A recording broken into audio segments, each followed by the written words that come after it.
The story begins with our protagonist quietly enjoying reading a novel, only to be thrown off by an unexpected twist. This sudden shift completely ruins his mood. His name is Jin Seo-won, a 23-year-old who was discharged from the military just 6 months ago. He's currently preparing to return to college, slowly adjusting back to civilian life. At that moment, his phone starts buzzing. It's a call from someone asking if he's up for a game. Without much enthusiasm, he picks up, clearly not in the best mood. It's obvious he thinks the caller needs more friends to bother. Like many others his age, Seo-won once had a well-thought-out life plan. But since returning from the military, reality has been hitting differently. He realizes he missed out on a lot while he was gone. Fun, trends, even basic freedom. Now, he's just trying to catch up. As he walks through the streets, his thoughts drift to his dwindling savings. With barely enough money left, he wonders if it's time to start looking for a part-time job. Eventually, he walks into a PC cafe. The owner recognizes him and casually asks if he's back to play Royal Ground again.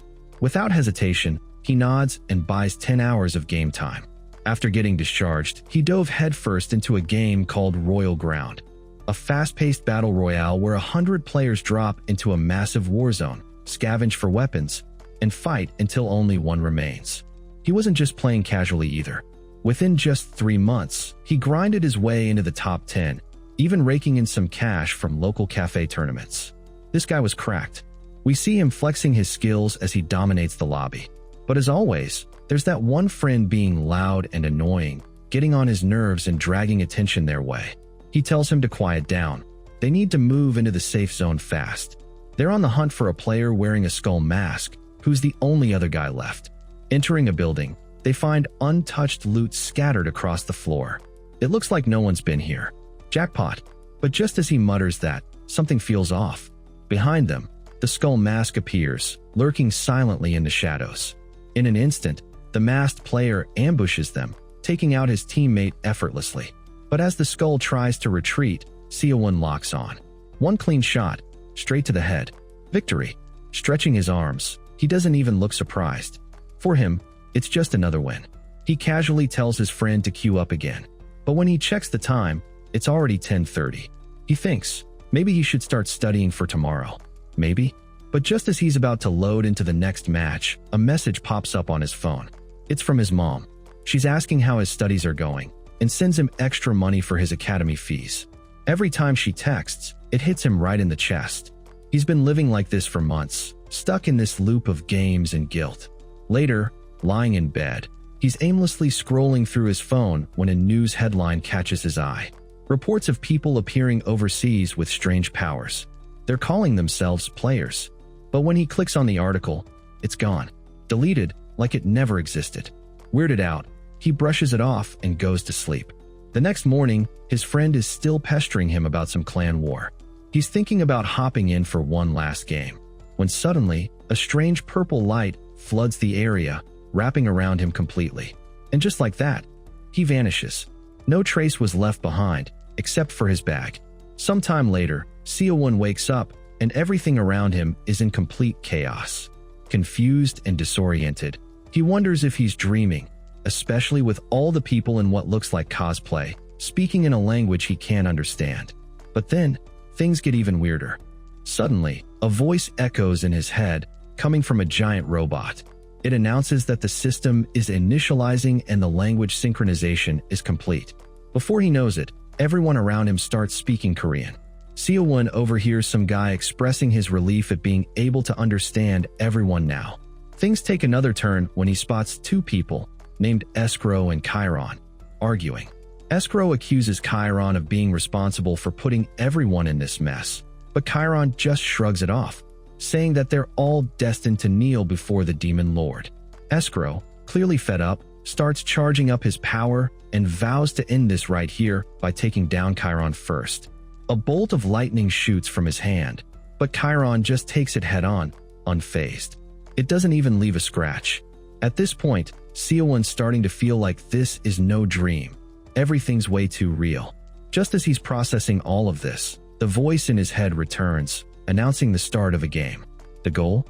Make it to the top 90 players, with rewards reserved for the top 10 and above. Attacks between players are neutralized in the waiting room, but once the game begins, anything goes. A screen pops up in front of him, showing a map of the game world.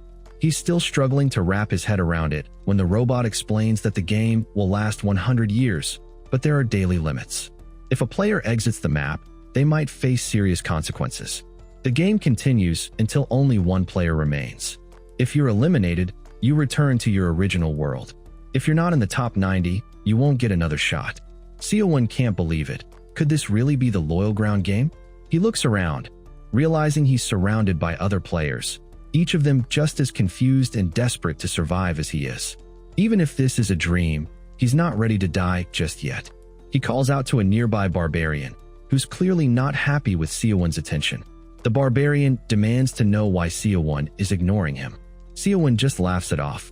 If this is a dream, he's going to enjoy it. With his knowledge of log abilities, he figures he'll be fine. He can easily beat the weaklings around him. The countdown begins. And just like that, Day 1 of Cloyd's survival starts. Seo-won quickly decides to avoid the crowded areas where players are flocking. He heads to the outskirts and spots a house in the distance. Seems like a good place to hide for now. He lands and immediately feels nauseous from the motion sickness. He tries to shake it off, determined to make it inside the house. Inside, he thinks he might be alone. If someone else is here, he's in big trouble. He shuts the door behind him, heart pounding, and wonders if the barbarian followed him. As he glances outside, he thinks he hears something, but then, silence. Maybe it's just the wind. Relieved, he starts looking around the house. He trips over something on the floor and picks it up. Turns out, it's a heavy crossbow. It's awkward to hold, but better than nothing. When he decided to test it out, the way to use it naturally flowed into his head. With the arrow loaded, he pulls the trigger. The force of the shot surprises him. This could be useful, but he's going to need to practice. After some more searching, he heads back outside. The map is huge, and he's got plenty of time to explore. He's just hoping he won't run into any enemies, at least not yet. As he continues his search, he stumbles upon a glowing scroll. He realizes it's a healing scroll, an item that heals wounds when ripped. That's a pretty handy item to have, but what he really wants is an item bag to carry everything. No sooner does he think this than he spots a glowing object on a bookshelf. He picks it up, and it's a martial arts book, Chi Palm Martial Arts. Apparently, it lets you project hidden weapons through your fingers. He wonders if clicking yes to learn it will trigger a tutorial, but before he can decide, a purple light suddenly emanates from the book. It dissolves in his hands, leaving him wondering what just happened. Then, his hands start glowing.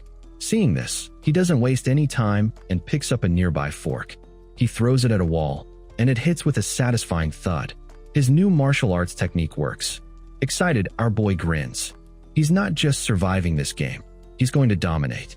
Thinking about it, he realizes that the presence of martial arts books must mean there's a chance magic books are hidden somewhere too. But regardless, he knows one thing for sure. This game and Royal Ground are the same. But since he's already scoured the area and looted everything in sight, it's time to leave. Since the sun's already set, he hurriedly finds a place to hide. That's when he spots a lone house with lights on. Two possibilities cross his mind. Either there's a rare item hidden inside, or someone is already there. Weapon at the ready, he moves closer, knowing he has no idea how many players might be nearby. If someone's inside, they could be a total pro or a complete noob. Either way, he's ready for anything. Hiding behind the wall and peering over at the staircase, he hears nothing. Maybe they're upstairs? Determined, he decides to check the second floor. As he climbs, his eyes fall on something. It's just a lantern. But could it be a trap? He shakes the thought off and pushes forward. Reaching a room on the second floor, he kicks the wooden door open with a loud bang. The room's empty. No one's here. Relieved, he lets out a breath, realizing it's just him putting on a show for no one. But as he searches the room, something catches his eye, a ring of strength. His curiosity piqued, he slips it onto his finger. Instantly, he feels a strange lightness, as if the weight of his heavy crossbow has vanished. Could there be a stat screen in this game? He opens his system interface, but the sight is disappointing. His stats are pathetic. But then again, compared to where he started, it's a massive improvement. His martial arts skills might not make him a powerhouse, but they're a solid foundation. He decides to finish checking the first floor. That's when he stumbles upon another ring, this one a subspace ring. It allows the wearer to store items in a subspace. He wonders if this is like an inventory system and how convenient it could be to not need a bag. Curious, he gives it a try. He mutters subspace, and to his surprise, a strange blob of space materializes. It feels strange, but is incredibly useful. No more hauling bags of loot around. He thinks to himself how amazing it would be if he could bring this kind of tech back to Earth. Imagine how wild that would be. Checking the system again, he notices something. The kill log shows that one player has been eliminated. But with all the looting done, he starts to think it's time to move on. But then again, it's safer to stay put until sunrise. The strong players he saw in the waiting room are bound to be roaming the darkness. With his current level, he wouldn't stand a chance against them, but if he can make it into the top 10, he could invest his points wisely. A sudden thought hits him. The night is quieter, and fewer people are out. Now might be the perfect time to move. Our boy sets off, walking through the dark. Strangely, he doesn't feel tired at all. That ring of strength is making a huge difference.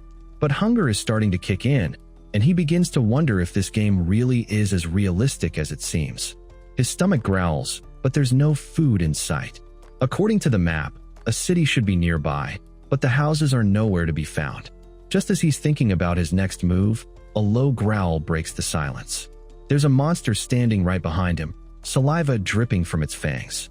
Before he can react, the creature charges. Another one appears from the shadows, and Seowon realizes he's up against two werewolves. He hadn't expected monsters to be roaming around. He thought this was a pure PvP game. If he'd known about these monsters, he would have stayed put. Heart racing, he bolts, running as fast as he can. He can't afford to be taken out by a low-level mob. He spots a nearby house and makes a beeline for it, slamming the door shut behind him. He can still hear the werewolves growling and snuffling outside. They're definitely on his scent. He takes a deep breath, reloading his crossbow with one hand, thanks to the ring of strength. He peers through a crack in the door and locks eyes with one of the werewolves. It's now or never. The crossbow bolt flies, hitting the creature square in the head. It howls in pain and collapses. One down, one to go. But the second werewolf isn't giving up so easily. It charges through the door with terrifying force, sending splinters flying. Seowon's heart skips a beat as the beast closes in. He barely has time to aim and fire before it blocks the arrow with its arm, growling in fury. The beast charges again, this time with claws outstretched. At that moment, our boy wonders if this is how it ends. But he's not about to give up. With a fierce resolve, he mutters subspace again, pulling out an item to channel his black star chi palms. In a single, devastating strike, the werewolf's body is blasted apart, splintering under the force. He stands over the remains, panting. He can't afford to lose to a mere underling like this.